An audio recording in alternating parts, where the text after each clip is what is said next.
लयबद्ध तरीके से बदनाम करने की पूरी साजिश किताबों के माध्यम से लिखने का लिटरेचर इन्होंने पूरा लिखा। क्योंकि आपको पता है कि अंग्रेजों ने खुद बोला है कि इनके अंदर न्याय चरित्र नहीं होता है। उस न्याय चरित्र ना होने की वजह से इन्होंने न्यायिक लोगों को बदनाम करना और उनको उस स्तर तक नीचा दिखाने का कार्य किया है। क्योंकि नीच आदमी सिर्फ नीच लिख सकता है और अच्छा आदमी कभी इस चीज़ को नहीं स्वीकार करता है। तो सर ये दावा करने वाले तो दावा ही करते रह जाएंगे। ये बाबा साहेब का संविधान लिखा हुआ है, ये अखंड भारत है और इसको कुछ नहीं बदल सकते। ये लोग जो हिंदुस्तान बोलते हैं, इस तरीके का ना कोई देश था कभी, ना कोई है और ना कभी होगा। इंडिया दैट इज भारत एक लाइन में करेक्ट हो चुका है पूरा।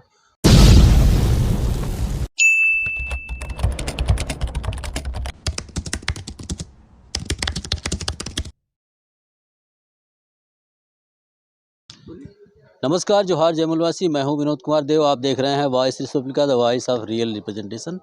साथियों, हमारे साथ छतरी मूल निवासी महासंघ के वरिष्ठ कार्यकर्ता हैं और हम उनका परिचय भी आपसे कराएंगे।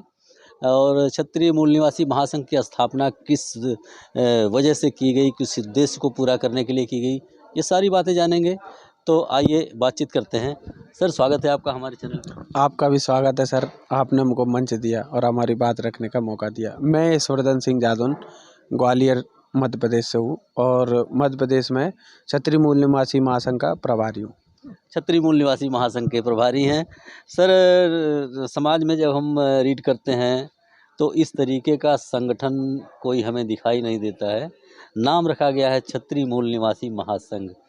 क्या मकसद है सर इस संगठन का? इस संगठन का मुख्य उद्देश्य वही है कि बुद्धा जिस विचार को लेकर के इस देश में चले थे और इस आज उनको लाइट ऑफ एशिया बोला जाता है, उसी लाइट ऑफ एशिया का उन्होंने क्या पदचिन्ह बनाए थे जिनको हम छोड़ करके आज हमारा समाज जो कुछ हिंदू बने घूमते हैं या कुछ बने घूमते हैं, तो उस चीज़ को रिवाइव करने का हमारा मुख्य उद्देश्य यही है। सर, एक सवाल आपसे हमारा रहेगा। एक समय था छत्री सत्ता में होते थे, उनकी शासन सत्ता होती थी, प्रजा के दिलों में राज करते थे, वो प्रजा के चहेते होते थे।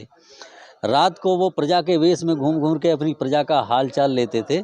मगर समय बदलने के बाद उसी क्षत्रिय वर्ग की कैरेक्टर कुछ इस तरीके से बदल जाता है।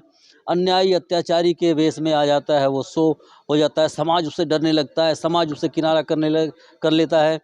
क्या वजह रही सर, ऐसा कैसे हो गया? मैं आपको बताऊं, आज़ादी के बाद भी ऐसा नहीं था। आप आज़ादी के बाद का अगर डेटा देखेंगे, उस समय पे आपको पता है किसकी सरकार थी और पूरा अभी तक किसकी सरकार रही है।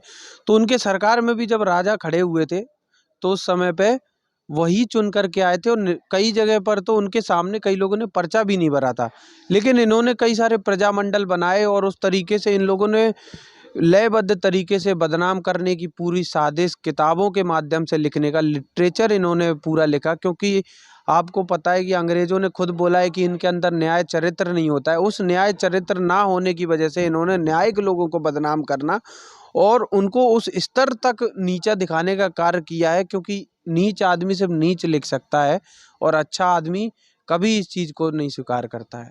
सिर्फ इतना कारण है। सर, एक सवाल आपसे रहेगा कि ये आप लोग एक तरफ तो वो हिंदू राष्ट्र की बात करते हैं, कौन शास्त्री जी है, हिंदू मुस्लिम भाई भाई जात पात की करो विदाई है, और एक तरफ आप बोलते हैं सर कि हम छत्री हिंदू नहीं है। ये क्या मैटर है सर?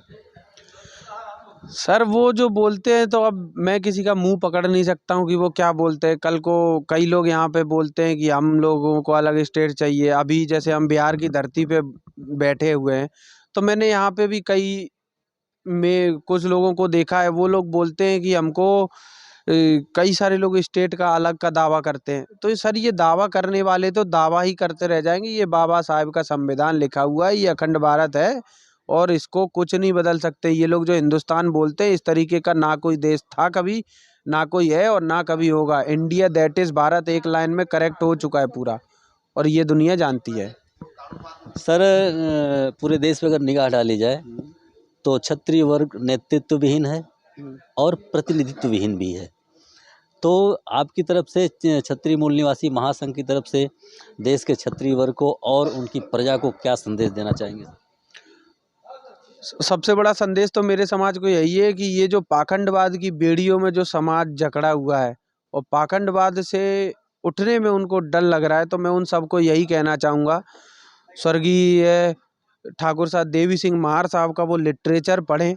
इतनी महान विभूति हमारे लिए इतना सब कुछ लिख करके दे करके गई है, कितनी पाखंडवादी प्रथाओं का उन्होंने मुंह तोड़ जवाब दिया। इस पंडा पूंजीवाद का जो गठजोड़ है, उस गठजोड़ पे उन्होंने उस समय पे प्रहार किया था, तो वही प्रहार करने की हमको भी जरूरत है। वही बीपी सिंह के खून हमें, उनके पद चिन्हों पे चलने की जरूरत है। वही बाबू वीर कुंवर सिंह की संतान हमें, जिन्होंने यहाँ से लेकर के मालवा तक अंग्रेजों को 80 साल की उम्र में जाकर के आज मैं उस धरती पे बैठा हूँ, और मैं उनको नमन करना चाहूँगा कि उन्होंने इतना महान कार्य किया कि मुसलमान आज उनके लिए ताजिया इस पटना की धरती पे और यहाँ बिहार की धरती पे आज उनके लिए लगाते हैं। ये हमारे लिए बहुत सम्मान की बात है।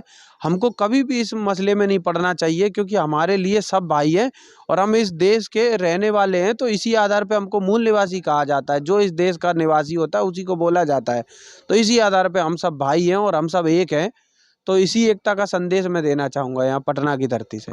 ओके सर, बहुत बहुत धन्यवाद। जय जोहार। साथियों, सर की आइडियोलॉजी से हम आपको आगे भी मिलाते रहेंगे, अवगत कराते रहेंगे। बने रहिए हमारे साथ, मिलते हैं अगली वीडियो में। तब तक के लिए नमस्कार, जोहार, जय मूलवासी।